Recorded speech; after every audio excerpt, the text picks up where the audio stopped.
Hello everyone, welcome to my food lab. Why does Xiang want to be a chef? He says just because he loves cooking, no time limit. To strive for passion, no matter how many years, is truly a saying that could be turned into a classic. This left Modai a bit unsettled, perhaps he felt a kinship. Those who take steady steps toward their dreams really deserve a round of applause.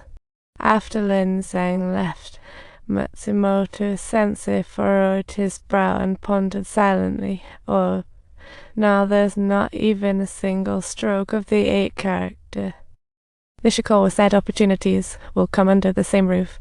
Modai was already determined. No matter how long, he's determined to fight and team up with Xiang, like One Piece's dream. After the meal, Modai and Nishikawa walked together, and he couldn't help but ask Nishikawa, "Hey, how can I be as..." For Modai, expressing his inner thoughts was incredibly difficult. But in Nishikawa's eyes, it was just a piece of cake.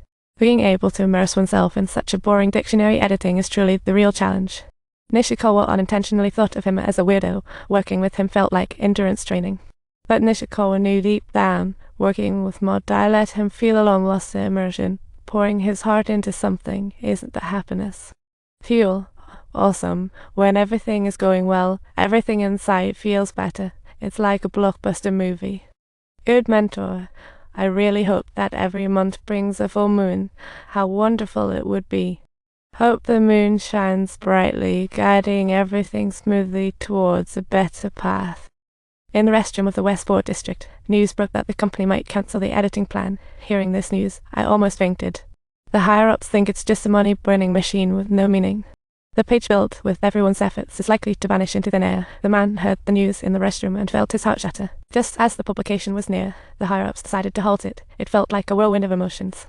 The man hurried back to the office, gathering everyone for a meeting. What a headache. In Araki's eyes, the root issue was still the lack of funds. It was painful. The best strategy is to tally the sales of similar dictionaries and convince the higher-ups, look, this dictionary can be profitable.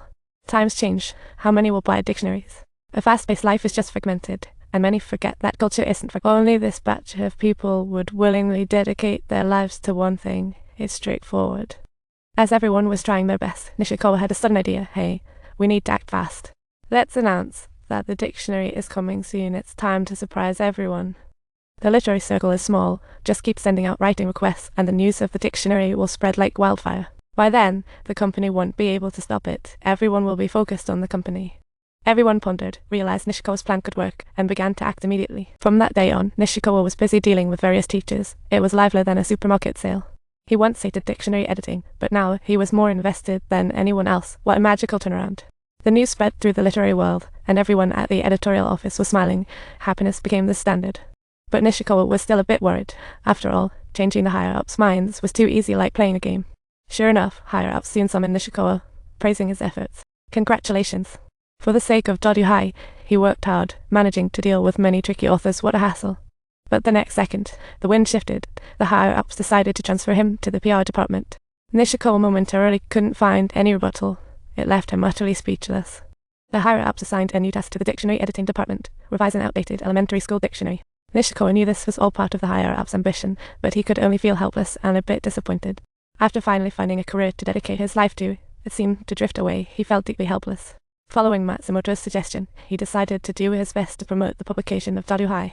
But as he walked down the street, he still felt a profound sense of loss, and he couldn't help wondering if even the universe was mocking him as well. At the crossroads of life, he hit a red light, but he silently chose to keep moving forward. He knew that Araki was retiring soon. Matsumoto was unwell, and Modai was born to edit dictionaries. Only he could go all out for the editorial department, but then the writing commission hit a snag. A difficult teacher was unhappy with modest edits and called in furious. Nishikawa realized it was necessary for him to step forward.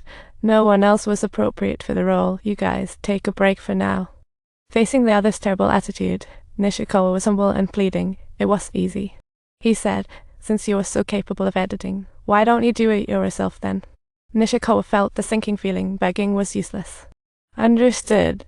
That individual was indeed extremely difficult to handle.